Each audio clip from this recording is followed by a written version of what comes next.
Hindi mo aasahan ang nangyari sa Game 3 ng NBA Finals. Muntik magsisi si Jaylen Brown sa kanyang ginawa sa Dallas Mavericks. First time ma-fouled out ni Luka Doncic sa playoffs. Nakita kaagad ni Kyrie Irving ang butas sa depensa ng Boston Celtics sa pagsisimula ng Game 3 ng NBA Finals. 9-2 run lang naman ang ginawa ng Dallas Mavericks at napatawag kaagad ng timeout si Coach Joe Mazzulla. Ang malaking balita mga idol ay hindi maglalaro si Kristaps Porzingis due to left leg injury. 7-minute mark, hindi nagkaintindihan ng Celtics sa play na to. Hindi pinasahan ni Jason Tatum ang libre sanang si Jaylen Brown sa corner, pero nauwi pa rin yan sa fadeaway tough shot ni Jrue Holiday over Kyrie Irving. Well, dahil kay Luka Doncic umabot ng 13 points ang biggest lead ng Dallas Mavericks. Binuli pa niya si Jason Tatum sa play na to halfway and Kyrie Irving kumanan na rin mga idol at naipasok ang kanyang unang 3-pointer ngayong NBA Finals. Dahil wala nga si Kristaps Porzingis, nagfiesta ang Dallas Mavericks sa paint at karamihan sa kanilang puntos ay nagmula sa pintura.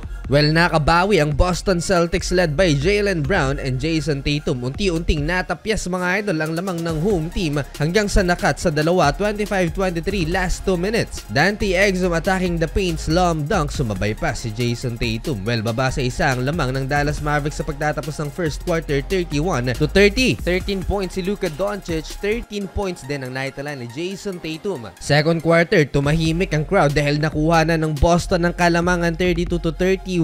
Dikit lang naman mga idol ang laban nitong si Luka Doncic. Gusto na yatang manapak ng official dahil sa mga tawagan na hindi pumapabor sa Dallas Mavericks. Ibang klaseng Kyrie Irving ang nasaksihan dito sa Game 3. Napabuhat mga idol si Uncle Drew, 20 points na so far at nagpaulan ng 3 ang 2016 NBA champion. Nagkasagutan pa sila ni Jason Tatum. 4 na 3-pointers for Kyrie Irving, inside-outside shooting naman ang hatid ni Jason Tatum. Para sa second unit ng Boston Celtics, etong si Sam Hauser lang nakaambag ng puntos with 3 3-pointers so far. X-factor si Jrue Holiday, 3 offensive rebounds laban sa Dallas Mavericks. Ilang beses tumabla at ilang beses ding lumamang ang Dallas Mavericks pero nagtapos pa rin ang first half. Lamang lang ng isa ang Mavs, 51-50. 37 points combined si Luka at Kyrie Irving sa first half, habang sa Boston Celtics 20 points for Jason Tatum, 6 points pa lamang si Jaylen Brown. Third quarter, nalagay sa alanganin ng Dallas Mavericks, nag-step up si Jrue Holiday at ang depensa talaga ni Derrick White ang nagbigay momentum for Boston. Kung ang Dallas Mavericks may Luka at Kyrie, etong Celtics may Jason Tatum at Jaylen Brown na siyang nagbuhat naman for Boston Celtics. Dito unti-unting lumobo ang lamang ng visiting team hanggang sa umabot pa nga ng 10 points, 71-61. Galit na galit si Luka Doncic at todo reklamo sa officials. Nakakaramdam na ng kaba ang crowd sa last 2 minutes ng third quarter kung saan lumobo pa ng lumobo ang kalamangan ng Boston Celtics. Simula pa ng Game 1, eto ang madalas na ginagawa ng Boston, ng drive-in kick na nagpapahirap sa Dallas Mavericks. Napapangiti na si Xavier Tillman ang magic bunot ni Coach Joe Mazzulla off the bench. Under a minute before mag-end ang third quarter, Derrick White deep 3-pointer, 83-70. Na-outscore malala ng Boston ng Dallas Mavericks. Tingnan nyo mga idol sa play na to, nang umangat si Luka Doncic,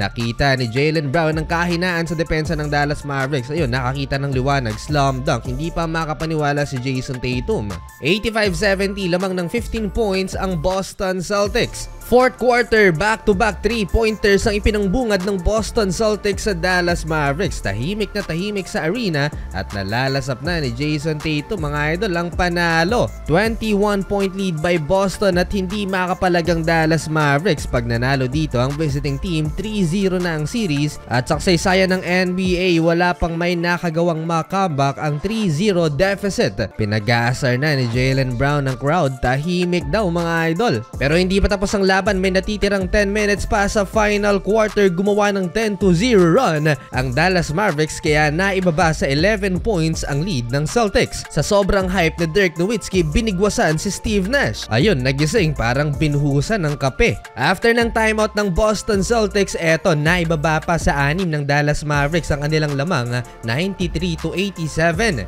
Na-choke ang Boston Celtics mga idol. Nabigyan ng 3 free throws si Kyrie Irving, baba sa 3 ang lamang ng visiting aming team 93-90. Last 4 minutes, na-fouled out si Luka Doncic nang sabayan si Jaylen Brown sa transition. Challenge ng Dallas Mavericks ang play na yan pero lumabas pa rin na-foul niya ni Luka si Jaylen Brown. First time ma-fouled out ni Luka Doncic sa NBA playoffs. May Kyrie Irving pa naman baba sa isa ang lamang ng Boston Celtics 93-92. Last 3 minutes, crucial call natawagan ng offensive foul si PJ Washington.